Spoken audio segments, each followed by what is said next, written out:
someone would be like, oh, just be patient. And then you'll be like, huh! Right? Like noticing that within yourself. Like, why do I have such a resistance to this idea of being patient? Because I'm so sad about the time that I missed out on or whatever, that I feel like I have to be hitting the ground running. But like, you know, you're right. What if you instead were like, I'm right on time? I'm right on time. Well, you just reminded yourself of that. I'm right on time. You know, I struggle with that every day, and I'm getting better about it. But there's also, I have, it's a lot, some stuff we kind of touched on here on the podcast is I can get very complacent at the same time. And so I have this issue where I do and I don't want to do at the same time. Like I think when we first started the podcast, now that I'm more comfortable with the podcast, it's great. I want to do it. But when we first started it, I don't want to do it. It would be like seconds before I'm supposed to meet Tom, and I'm texting him, like trying to think of like, oh, my stomach hurts. You know? Oh no. Yeah. Oh shit. Oh man, I just got robbed. You know, something like that. I'm just like making up excuses, and I struggle with that for so much, for so long in my life that. That's like a comfort zone thing, though, right? Yeah. Like learning to, and that's not, I mean, Alexandra's been texting me about Ganja yoga classes for literally like a year now. And I'm like, yeah, like I'm gonna plan one, we're gonna do it, yeah. And like I know the universe is calling me to do it, and like I'm putting it off, but you know, like getting into it is not so much like, oh, I gotta do it now. Is like okay, like if I think back to when she first asked me a year ago, I was really not comfortable in where I was in my life or in my body or in my headspace. Like it was a seed that was being planted. And like now it's coming to fruition, and that's great, but I don't have to worry that I didn't start it last year, you know? Mm-hmm. And when you the one thing I love about this, I forgot who said it, it was some podcast I was listening to, but when you step outside your comfort zone, it's like you don't have to step very far. You just got to take a little step. And then once you expand the boundaries of your comfort zone, it never goes back. Yeah. Which is nice. Yeah. It's definitely a comfort zone thing. It's also I think it's really linked to my drinking, because even when I first got sober, or like not even when I first got sober, like the next night after every time I got drunk, I'd wake up the next morning and I would just be like inundated with so much anxiety and shame that I would hope that I just wished it was like 5 years later.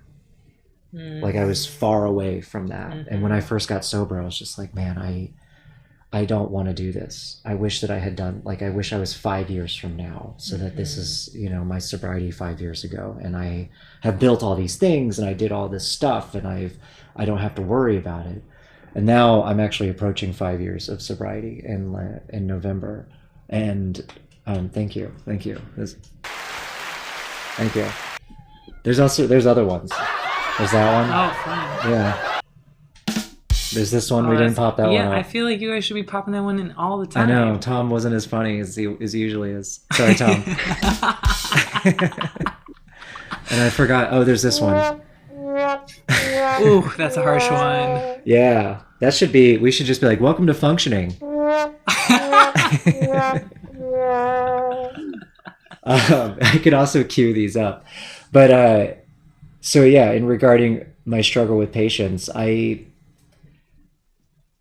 don't know. I'm getting better about it. I still find myself in conversations even today where I'm like, man, I wish I read that book, and I wish I had time to read that book. I wish I had read that book 5 years ago, so that I had like something to develop on and build on, and I'm like living in this castle of thought and insight instead of constantly at the beginning.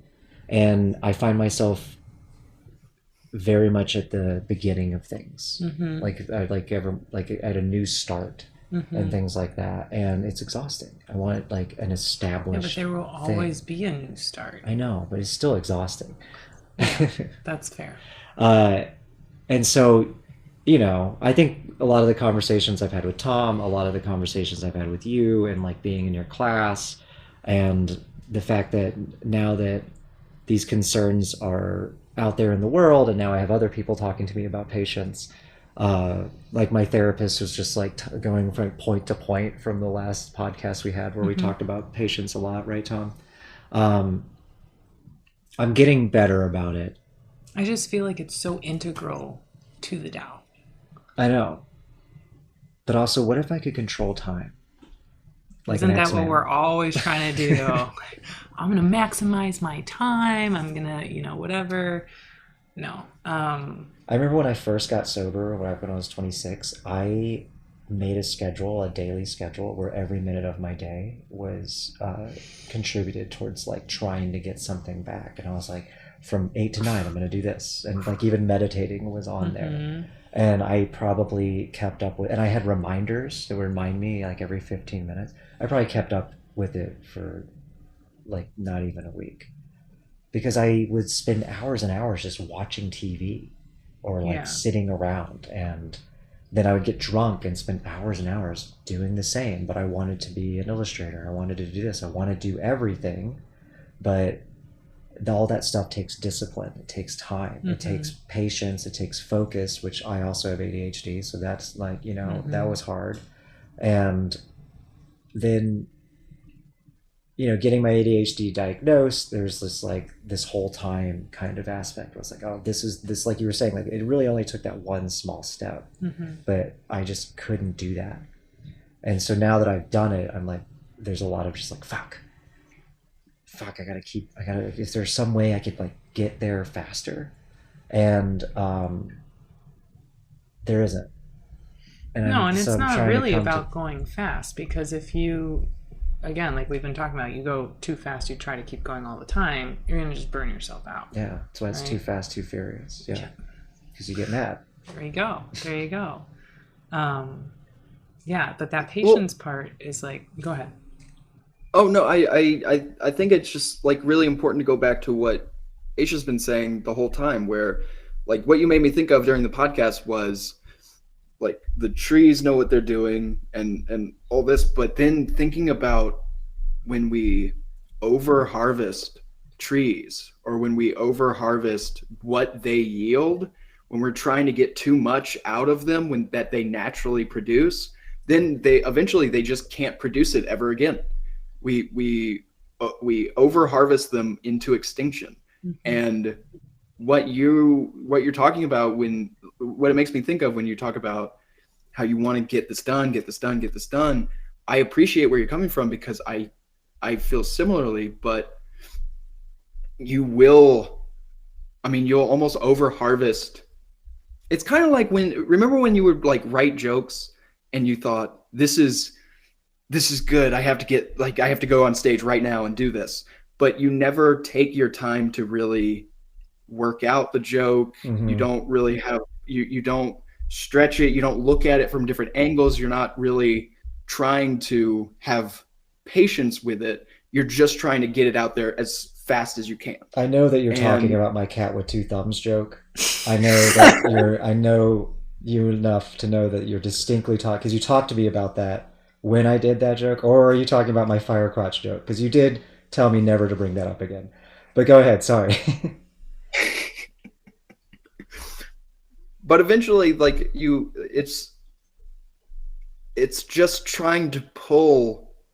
I mean, I'm just going all over the place with metaphors, but like going back to the artist way, you're pulling from a well that has nothing in it. You're not putting anything in it. You're not sitting with it. You're not resting with what you've already accomplished. Like you just said, you're coming up on 5 years of sobriety. That doesn't deserve a huge roaring applause. That deserves a break. That deserves it, like someone resting. But you get my point. Like this is the time where you can. There's times to push, and then there's times to just sit and just relax. Yeah. Not even meditating. Like just looking out and just live, just be. Yeah, just I think it's just be, or like you were saying, like restorative rest or active rest. I think a lot of my issues with being patient is rooted in my own unforgiveness. Is that a word? Unforgiveness with my tendency to disassociate even within my sobriety. Because I was raised as a latchkey kid. And so I if I'm like feeling something, instead of attacking it, I'll just like watch more TV, you know? Like I'm pretty sure I watched The Office for like 10 years, you know, and like I still do that. I've been watching King of the Hill since 1997, just like on repeat over and over again. And I, you know, it makes me feel comfortable. It brings me back, and I'll just keep watching And it. what is that? That's your nervous system like asking to be placated, right? Or Yeah. like, And you it's know, what I did when I was a kid, Mhm. where I was in this like terrible situation. I just watched TV, and that's what my family does. And there was always this yearning when I was a kid to do more, but my family watched So TV. then like you are also undoing generational, you know, like habits, right? Like they you have, but that also you grew up around, that you watched your parents have, Hmm. like, so having that patience around learning to be patient or whatever it is, right? Like it's just it's an integral part because it it forces you to be more compassionate with yourself, with your journey. It forces you into like trusting into the unknown. If like when you have to, when you, it's like it's just the slowing down. Like that's what I feel like the impatience is this urge to make up for lost time. And I feel you on that so hard. Like I feel you on that so hard. And I think people who have not dealt with an addiction do not quite understand the feeling of loss that comes with finally, you know, reaching sobriety and looking back. And like I think it taps into that feeling of fulfilled potential of like, damn, you know, but like that unfulfilled potential feeling is also what helped you get sober in the first place, you know. And like if it's all, you know, for you, maybe not, I don't want to, you know, tell you that this is how you feel, but like let's just example, right? For you, maybe you're like, my goal is to like be here in my life, and the universe is like, that's great, but my goal is for you to like evolve your consciousness in this way. And so like you have to go through these things that you don't want to go through. You have to like go at the pace that you're going, because you know there is no you know skip to the end, you know, there is no like quick way about it. And the slow process of it is what forces you to surrender over and over and over again, you know. Oh yeah, I know.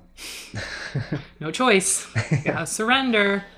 Yeah, and that's the thing that I struggle with, that I struggle to accept. But I'm getting better about it. I think that's because I've been discovering new traits and talents and new aspects of myself, um, just by interacting with people that are beyond what I thought what I was capable of, Mm-hmm. or what I knew I was capable of, or and then also finding things that I am not good at, you know, and being like, oh, I thought I would be good at that, and I Like wasn't. your unicycle. Yes, like my unicycle. I'm going to unicycle, before it's on my bucket list. Yep. It may kill me. It may be the thing that makes me do the bucket, but it'll be the one time I get it. But yeah, it's just, to me, it is a representation that is coming out with this hatred for patience. It's a representation for my own self-hatred towards the complacency of disassociating And that so I've you spent have my to life. separate out complacency and patience because they're not the same. Yeah, yeah, and we should and still and you also find time to watch King of the Hill. Okay. well, yeah, and I think that goes along with just I feel like in drinking and active recovery, there's a through line of grieving. Mm-hmm. And there's when you're actively living a lifestyle of substance abuse or addiction, there's a there's like this yearning inside you that's almost it's so close to mourning that it is mourning what you know you're capable of doing, but it's somehow feeding the cycle of I know I'm capable of doing something, but that's very scary. What is easy is to drink some Jaeger right now and forever. And then in recovery, Tom really there liked is Jaeger. Forever. I Yeah, love Jaeger he so was much, love it. I he was the least uh, broiest guy I know that liked Jaeger. and but then in recovery, this is something that I've been dealing with or kind of integrating for the past few weeks. which Jody, you made me think of this because I've been getting like really emotional randomly and having these really nice cries, but it's been just so releasing. It's been with this thinking that, oh my gosh, has all been a mourning process. And the drinking was grief, recovery's been grief.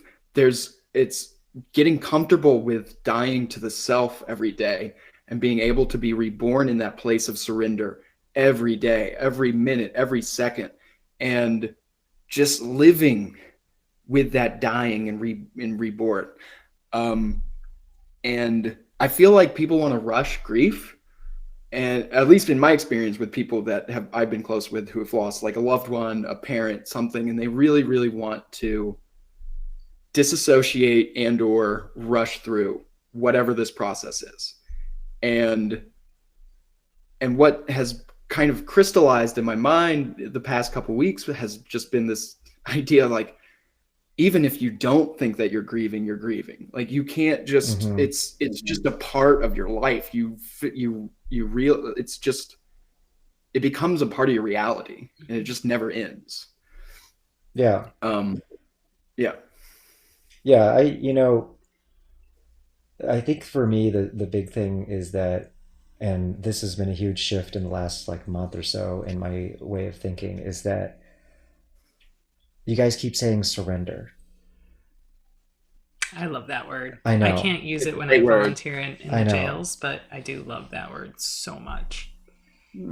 I have such a, you had to humble brag about volunteering in a jail, but is that a humble brag? Yeah, I just think it's interesting because cool. because like I would have never thought that I couldn't use that word, and so I have to work around it quite a bit when I'm there because I love I love to use that word. Yeah, I can't stand that word because when you surrender, like you are allowing yourself to be carried by something else, and so you're relinquishing control, and like that process is so hard. But again, like that's the doubt, like that's where the freedom comes in when you relinquish control. And that's where you get control, because that's the only point in which you can be centered or like grounded in your center while whatever else, life falls down around you and you're just within yourself, like connected, grounded. Yeah. It's just that is a difficult concept for me because of, I think a lot of people. Yeah. And that's why we're having this podcast. That's why I wanted to like make sure that we touched on the patience thing, because I think it resonates with me. And I feel like a lot of people who are on this journey feel similarly. And,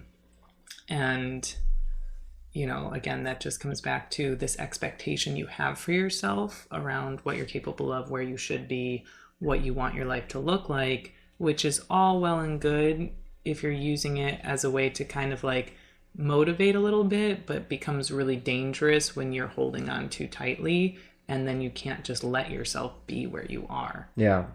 So that's the shift that's been happening over the last month. It's I got where I am right now through not surrendering. Like there's that quote from Galaxy Quest. You surrendered alcohol. I did. But there's that quote from Galaxy Quest, never give up, never surrender. And Tom says the same thing too. He's like, well, you did give up alcohol. And my therapist says the same thing too. And I was like, yeah, but that was really hard to do because of this, like, this very determined grit that I gave myself at a young age to pull myself out of this like shitty situation. And I'm having a hard time accepting that I'm out of that, and that the things that motivated me to keep pushing, to keep believing in myself, to keep like, I think I talk about on the podcast that spite is a great motivator.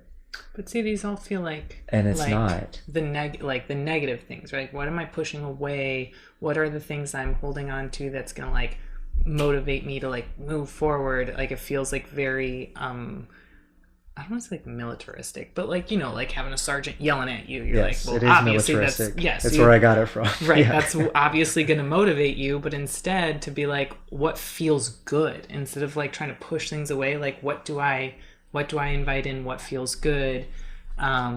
So that's the thing I struggle with, and that's what I've been dealing with. Is I've been motivated with this like very militaristic kind of aspect where I am. You can't let them win is like a mantra that I say to myself a lot, and now it's shifting. And Tom we've talked about this, and it's like, but you should do it for your own self-worth, and that's like, well, what is that? And now I've never had that before I've in never my had life. that. Me, self-worth? I've been doing this because of someone else. And then it's like now I have to learn how to love myself and do things specifically because of that. Like because I believe in the worth that I have. And speak up because I believe I should be heard instead of speaking up because someone told me that I shouldn't. And it's that like shift in mindset that I have such a hard time with. And it's also that's because of how I was raised. And I was, raised in sort of a militaristic way, like a lot of military people in my family. And I used that to get away from them. And now I'm away from them. And I have to like kind of be like, okay, well, you did it. You've learned it.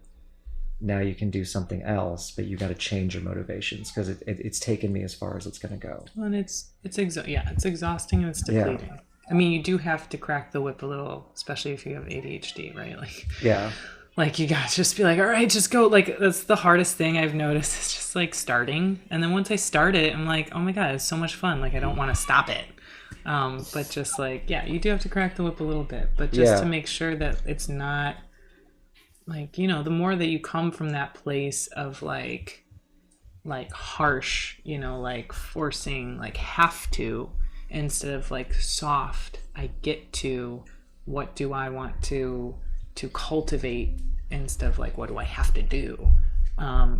Then, you develop, I think, something that's more sustainable. Mm-hmm. The reed that yields, like in the Tao. Like the reed, when the waters come, that doesn't bend to the waters breaks.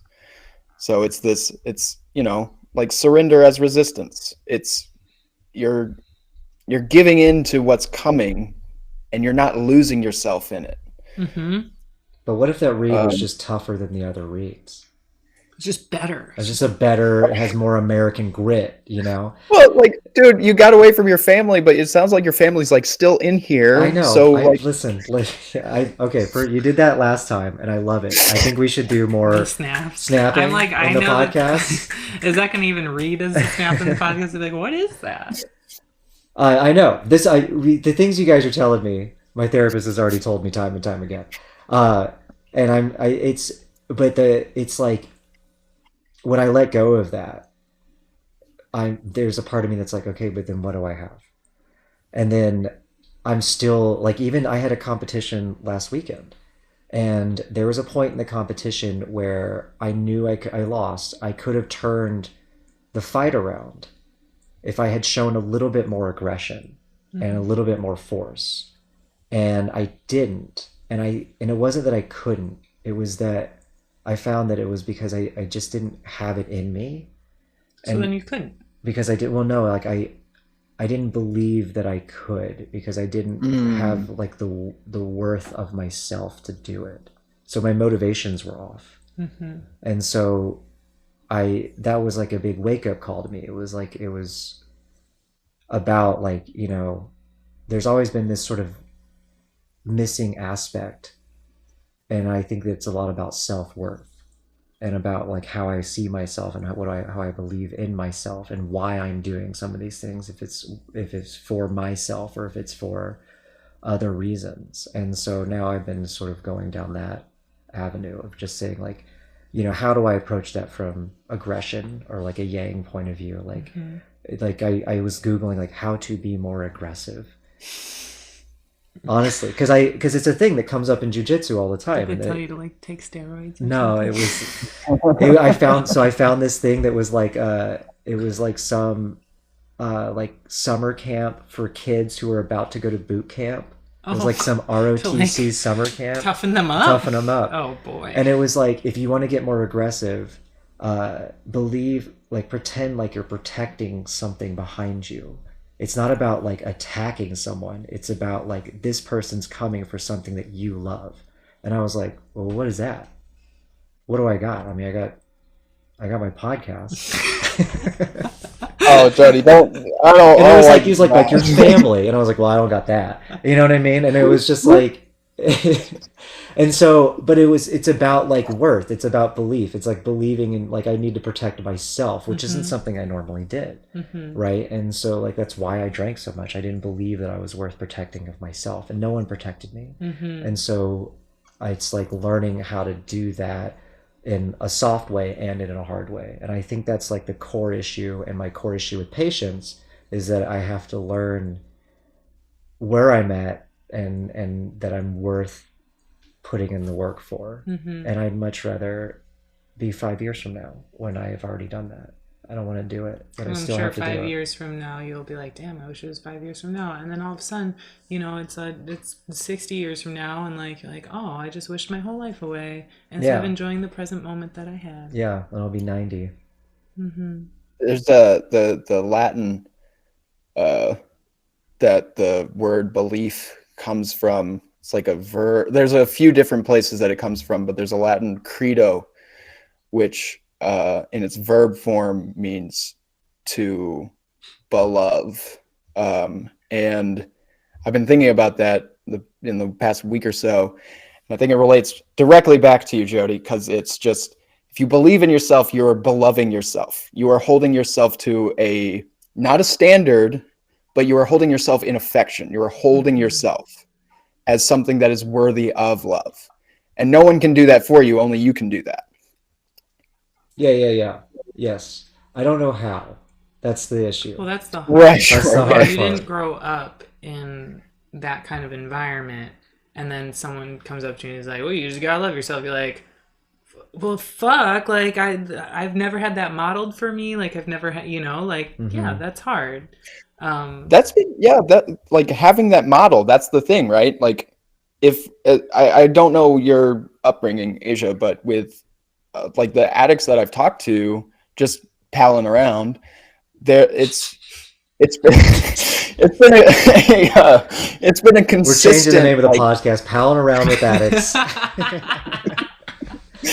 It's been a consistent, not like every time, but it's been a consistent line of upbringing where there's no model of love. There is no love that's being received. There's no love between like a family. There's no, like, the concept of love is so ephemeral. So in recovery, it's almost like you have to build that yourself. That's been my hardest struggle. I mean, it's just like loving yourself, like boundaries, having boundaries. I didn't have that because both my folks are fucking narcissists. I mean, I'm not like a psychologist, but my therapist says that they were narcissists, and they're narcissists. They break boundaries, right? If you're in the bathroom, they're knocking on the door. If you make a plan, they're going to ruin it somehow and make it about themselves. And so as I was growing up, I didn't know what boundaries were. And so my relationships afterwards were the same. And then, I finally, through spite and anger and American grit, I get enough money to go to a therapist, and they're like, oh, you should learn how to do boundaries. And then it's like, okay, well, how do I do that? Right. And then it's like, you have to learn all that. And then now it's about finding self-worth. And it's just like learning that on a cerebral level so late in all of this brings in all of this emotion that it's like, oh shit, well, now I'm still dealing with the abuse that happened back then. And that is like, oh, I put in all this work to get away from it. And then it's like, okay, but I didn't. And then when you guys be like, you should be patient, Jody, what I'm hearing is you're going to have to spend more time living in that hell that you're trying to get away from. But so you're doing a lot of like running away, and every time you run away, it brings you right back, because there is no running away from it. There's a learning to live with it in like in a more compassionate or healthy way. Yeah. So that's the hard part. Yeah, that is the hard part. Yeah. That's what's there's so many hard parts. Life is so hard. Being compassionate to myself is very difficult. Yeah, I feel you on that. Yeah. That's, you know, what really sucks about that is sometimes I make really self-deprecating jokes, and then people are like, "Are you okay?" Or they're "No, like, that "Well, was maybe funny." you shouldn't talk about yourself that way." And I'm like, "I know that you're right, but like, can we just laugh this off, please?" Yeah. And honestly, like, laughter is healing. It's so healing. Yeah. Being able to take life a little less seriously, which might help with patience. Like, I don't know. But yeah, like all of that is so important to just finding more surrender if you're not taking life so seriously. I think it's interesting that you keep talking about how you're trying to get away from things, and then you keep finding yourself back confronting them. And that might be just a lot of like inner child work. Yeah, it definitely is, and it's hard. It's hard to like have to parent your inner child when you're the adult version of that inner child that didn't get parented. Yeah. Like, Yes. what? Yes. Because you have to learn family systems, and it has to all be you. Yeah. It's exhausting, but it's a process. It's not perfection, right? We're just working through it day by day. I mean, I think this podcast is part of it, because there's a lot of aspects of sobriety that's like giving. It's easier to show up for others than for yourself, right? So it's like, that's something I always have that issue. It's like, I will get out of bed if it means that someone needs my help, but if I need to help myself, I'm just going to stay in bed. It's not going to happen. And so I start the podcast, and now I have two close friends talking to me about my issues. But I started the podcast because I wanted to talk about other people's stuff. And it's just, I don't know. That's kind of how I've been approaching this inner child work, is doing something that I love, which is creating art, right? And which I did as a child, and finding ways to talk about people's emotions and making it about myself.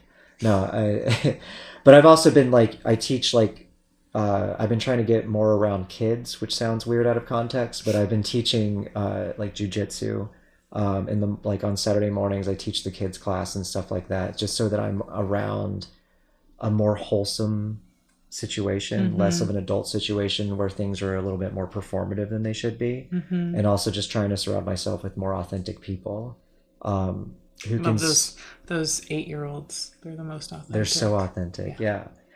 And just like learning from them, and like trying to like grab that sort of authenticity from them. I think that's also sometimes it's hard, because I do the summer camps at Little Street, and like sometimes just seeing the kids and like realizing that you were that age, but like remembering what you were experiencing at that age, and then looking at these kids and being like, oh my God, like it's heartbreaking sometimes, Yeah. Like, I couldn't imagine being mean to an 8-year-old. No, right? But someone was mean to me when I was 8. It's so fucked. Yeah. Yep. Yeah, and then coming to terms with that also is like, even that aspect of it, right, is helping me with this patience, is like coming to terms with like, oh, well, someone was mean to an 8-year-old, and so I should be kind to myself at 8 as well. And kind to yourself right now. Because I'm still 8. Because you're just trying Somewhere your best. In the past, I'm still 8, and in my heart, I'm still 8, and even now, I'm still 8, or, I'm still that kid, and I don't need to push myself anymore. And that's just been a really hard adjustment, that didn't come to light until I started talking about it on a recorded format. So. Well, and think about it like what a child needs is support, right? The child needs support and love. And by working with other people and working with yourself in this format, what you're developing is a kind of like what you mentioned before, Asia, like this kind of grid, this net, this support it's helping you, but by extension, it's helping others. It's bridging gap. It's making community. And that's what kids want. Kids love to hang out with other people. Mhm. Like that's so important to development and us as human beings. And this just feels, I mean, this work that you're doing is healing work. Mm-hmm. Yeah, I mean, I definitely have gotten a lot out of your podcast. Thank you. Yeah, so I was like, excited about it and stuff. And like, it just feels so refreshing because I feel like it's a conversation that like needs to be had, that more people are craving. And honestly, like every generation goes through their own thing. And like my parents very much parented via like anger, shame, guilt, whatever. And I feel like their generation's kind of like that, and every generation's different. And, a lot of people in our generation, we're trying to heal generational trauma, and like having a space where like, addiction goes hand in hand in that. Like that's what we're escaping from or trying to avoid or whatever it is, a lot of the time. So just having this podcast out here and like talking about sobriety in a way that's like not AA and like not like what I really liked, I think, what was her name, Eileen? Mm-hmm. That was, yeah, what I really liked was when she was talking about like how we have a very like specific idea of what an alcoholic looks like. And like I think that's part of the reason why like for the longest time I didn't really consider myself an alcoholic, because I was like, oh, like literally everybody is drinking 7 days a week or 5 days a week or whatever. And like that was just so validating and refreshing, because it does also make it hard when you have friends that still drink and stuff. Like sometimes I feel like they think I'm like such a bummer, and I'm like, I'm not like trying to be a bummer. I just like do different things now because like it just feels better. And it's a slippery slope. Like I really try to think in terms of repeated actions now. And so when I think about, okay, like great, so what if I go out and I go to the bar or whatever and I have like 3 drinks and I only do that like once or twice a week? But that means that, 52 weeks in a year, and then it's just how many years and blah, blah, blah. And then like at some point, like I said that to one of my friends. I was in LA and he was like, yeah, I really take care of my body. He was sometimes I get McDonald's. And I was like, yeah, how often do you get McDonald's? She's like, like once, twice a week. And then I was like, and he's like big in numbers. So I was like, all right, like, so if you go to McDonald's once or twice a week after 60 years, like how many times? He's like, I don't remember. Like, I can't do that math right now, but like, it was like thousands of times, and it's like, all right, well then that actually makes a big impact. And like people, I think, especially when it comes to alcohol, don't like to zoom out. They just want to have that fun time for the night. And like I see people who, and no judgment, but I, like I've seen it in my parents. I've seen, like how it takes away years. It takes away, habits. Like you're doing something different, and like that in and of itself is just like, it's nice to hear that there are other people who are like, oh, okay, I'm just choosing not to be a part of this anymore. And I'm like, oh, sweet, me neither. That's great to hear, because that was the inspiration of the podcast, is to break the stigma and the image of what you think an alcoholic looks like. Yeah, and so that important. You don't have to reach rock bottom. I when I first got sober, so many people were like, so what happened? Mm-hmm. And I was like, I was sad for a very long time. It wasn't like a crazy thing where I got so drunk and the judge told me to go to AA. Like they're looking for like that kind of story. But it was like, no, I never said I had a drinking problem. I had like a hangover problem. Like I wasn't like an angry drunk or a mean drunk. I was a pretty good drunk, honestly. I was like fun. I mean, Tom could attest. We used to drink all the time. I never got into bar fights. Well, I got into a few bar fights, so I take that back. But like, I wasn't like someone who, I got a few DUIs. Maybe I had a drinking problem. But you know what I'm saying? But it wasn't like you see this guy, you think of an alcoholic, you think of like the dad who's like on TV, like yelling at beating his kids, or you see like the homeless guy sleeping in like the gutter or whatever. And it's not that. It's like, it could be really anyone. It's so insidious. Yeah, it's incredibly insidious. And it's because culture kind of allows that. Like, you know, I can't watch Parks and Rec because there's so much pro alcohol scenes Isn't in that wild? and they're just like, oh, we love drinking, and I'm like, this show isn't that fun anymore because it's like you guys are kind of glamorizing drinking, and there's so much of that, so much of the humor is like, you know, Leslie Knope is drunk now and she's being silly because she's drunk.